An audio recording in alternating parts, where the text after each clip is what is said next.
Thanks for being with us today. Go Blue Colonels. Covington Catholic is a great school, and each of you are great young men with amazing potential. The highest calling in our life is to use the gifts, talents, and abilities that God gave to us so that we can serve others regardless of what vocational choice that we make. It's not so easy because we have temptations and distractions. As I was growing up in Madeira over in Cincinnati, I knew from the time I was a little child that God made me with a great interest in missions, preaching, evangelism, just sharing the gospel of Jesus Christ. But as a junior in high school, when I was making that college decision, of course at that time I knew everything, and you wouldn't want to ask the people that love you the most, your parents, or perhaps a youth pastor. So you just go along your way. We made the decision to go to a Christian school down in East Tennessee, but I didn't really follow the highest calling in my life. I decided I want to make a lot of money. So I got a business degree, got on at Cincinnati Bell, started raising a family, and was extremely successful. God bless those efforts in my years at Cincinnati Bell. But what I found was I didn't have true satisfaction in the job that I was doing. And in 1993, I had a good friend who started a farming operation in Ukraine after the fall of communism. His name's Joe Parker.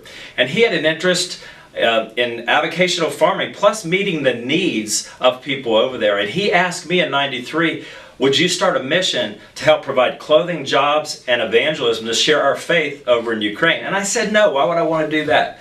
And didn't even give it a second thought. He waited one full year, and at that time they had 3,500% inflation in Ukraine, which means 3,500 of their units of currency became worth one. It was a difficult situation, but my heart was still hard. And when Joe asked me to do it in 94, I said, I don't want to do it. But he asked me to pray. And during that month of prayer, April 1994, at the sales rally at Cincinnati Bell, the speaker there had done the Mount Everest expedition with a team and shared how difficult it was. They lost a couple of people, but that was his passion. That's what he was made to do.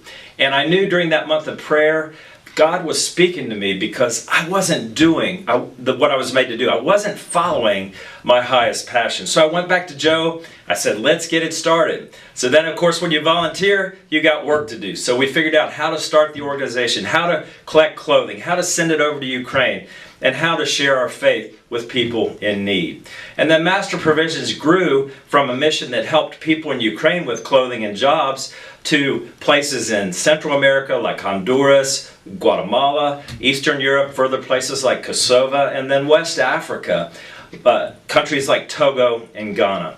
And everything that we do is tied up in serving God by connecting resources to needs. And now I have my highest calling that I'm working out. And it's a beautiful thing. I love coming to work. I love serving those that we meet, the people that we have in need. And I also love leading short-term mission trips. I've been able to lead 47 teams over the years to go see the work at the other end. My challenge for you is close your eyes for just a minute and think about the things that you are really good at.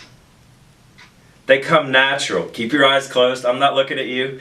They come really natural. It may be a spiritual gift like generosity or teaching or leading or hospitality or serving. It may be a sheer talent. It could be in medicine, science, athletics. There could be any of those things. But the things that come natural to you, that you're good at, and you don't even have to think about it.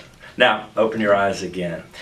That's what God wants you to use to glorify Him in your life. And as you consider where you're headed in life, don't forget, regardless of what job you do, use your gifts and talents and your generosity to support God's work here and around the world. That's what happens at Master Provisions. It's made possible because you're giving up your time today. And I do encourage you, talk to your mentors, your teachers, your parents, those who love you, who know you well. Help them clarify what you are made to do, and your life will never be the same.